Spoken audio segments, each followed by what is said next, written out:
Hello, friends and family. Today, I'd like to talk about some life hacks.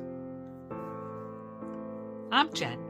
Today and every day, we talk about my quest to crush aggressive diffuse large B-cell lymphoma, DLBCL, stage 4. We're using the R-EPOCH immunotherapy chemotherapy to crush Non-Hodgkin's lymphoma. Thank you so much for joining me today on the journey. Let's get into it. I'm going to start with a couple quick quotes from my cards. First one, if you can dream it, you can do it. Walt Disney.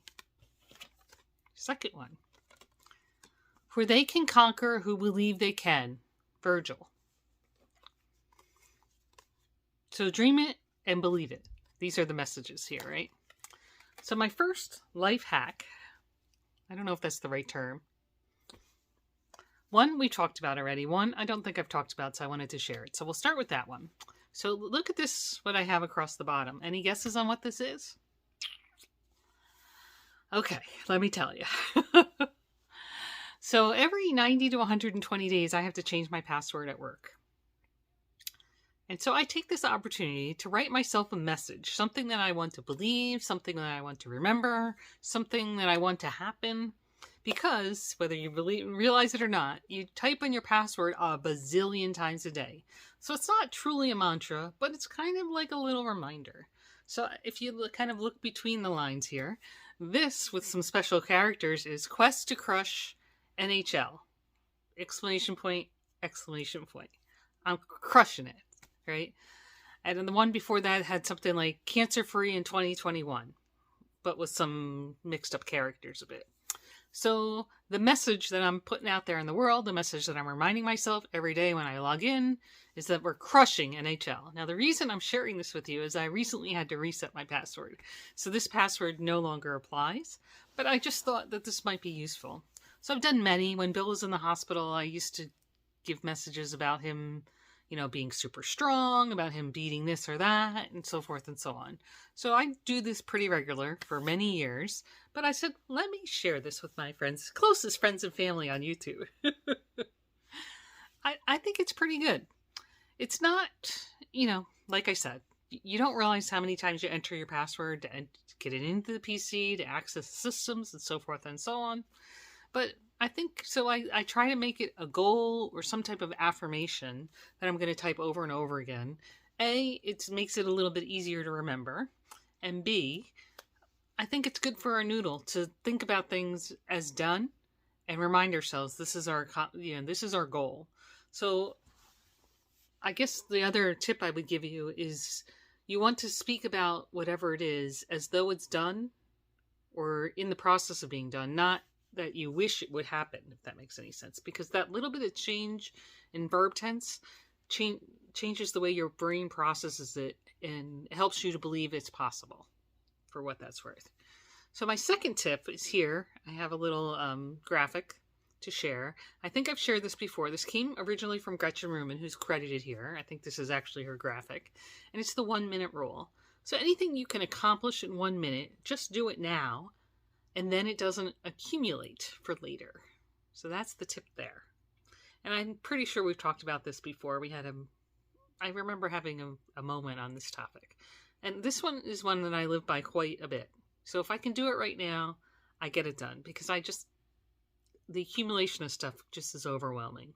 So that's my plan there. Now I heard another one recently and I can't remember where I heard it from. So I'll give you the quote. Or not even the quote, but the process. So this was an interesting one.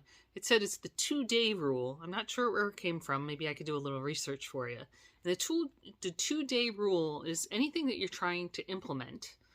You can skip, you cannot do it, but the rule is you can't not do it for 2 days. You can only skip for 1 day. So as an example, you're trying to go to bed earlier, or you're trying to get up earlier, or you're trying to exercise. The plan is to do it every day. Right? That's our goal. But realistically, that's not going to happen.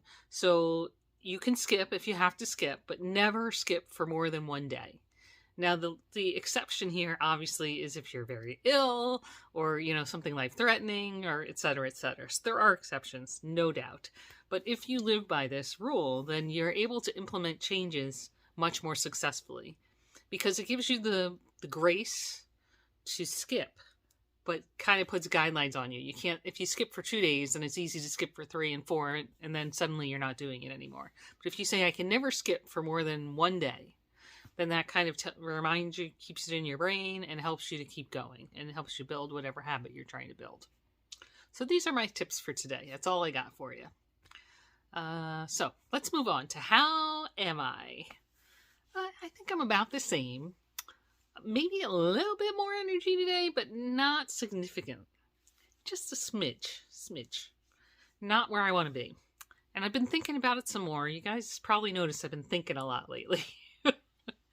And I think that the reason that I'm kind of worried about this is wearing on me so much, is that when I look back at the onset of this disease, I didn't know that I was sick at that time. I think I shared this with you already. I really just thought I was a little sad or depressed because of the whole COVID thing and being stuck inside and so forth.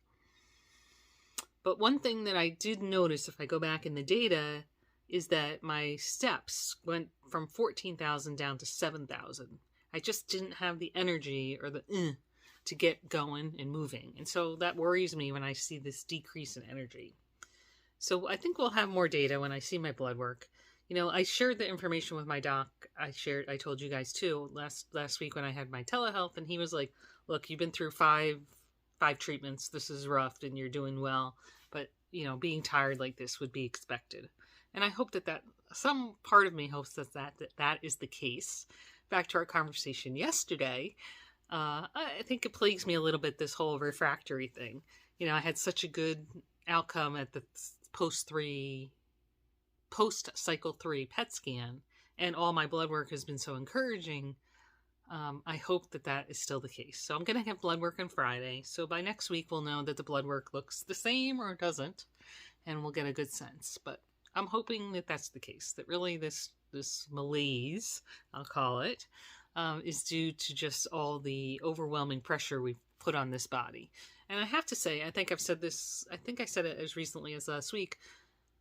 Overall, I think that I am doing much better on chemotherapy this time than I did the last time. I mean, it's different drugs, but I feel much stronger and better. So, all right, that is all I have there. A lovely card with well wishes. So thank you.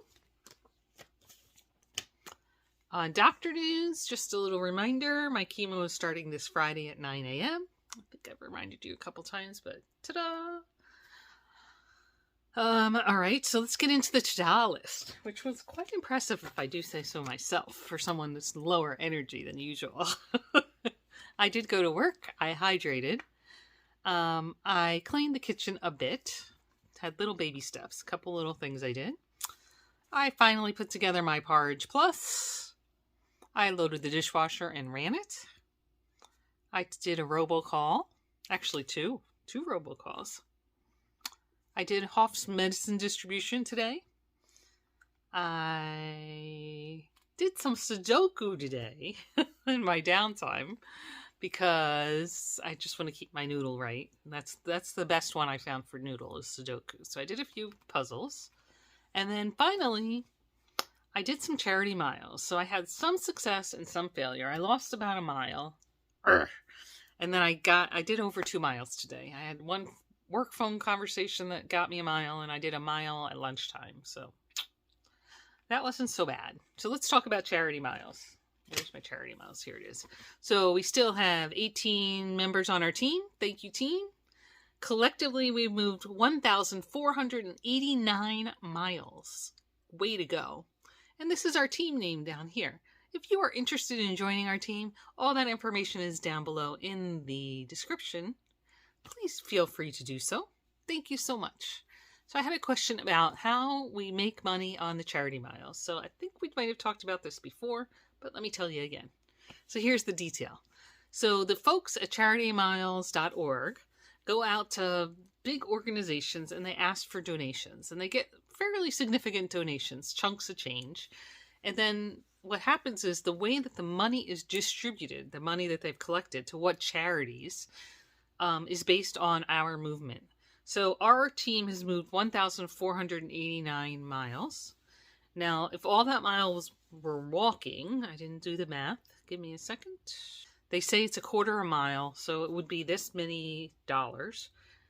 What I understand is that bike miles are 10 cents a mile, so I have no way of knowing how many miles we're walking versus biking. But we also have an option that's more like a, what do you call it? More like a walkathon, where I could put up a pledge page and you could pay me for every mile I walk or move, and so forth. All of us can do it for whatever charity we're interested in. Then whoever supports you would basically pay charity miles directly, and charity miles would send that money to the charity of our choice. So that's another option, but that is how that works. But the way that we're doing it for most of us without that pledge page is just that the miles we walk or bicycle are allocated to the charity of our choice from their pot of money that they collected. All right, so let's move on to my to-do list. To-do must. I must work, I must hydrate, and I must go to my robotics calls. I have probably one, maybe two tomorrow.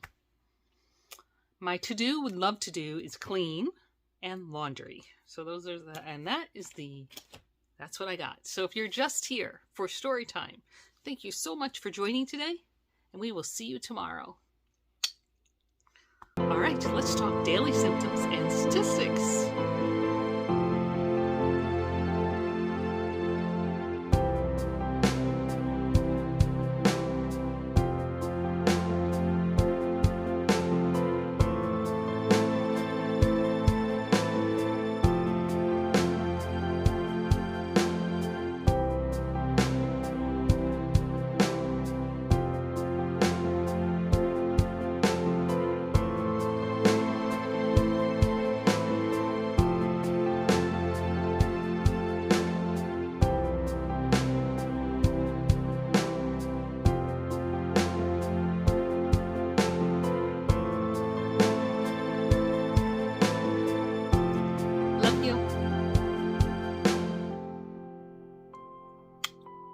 Remember, every day is a gift.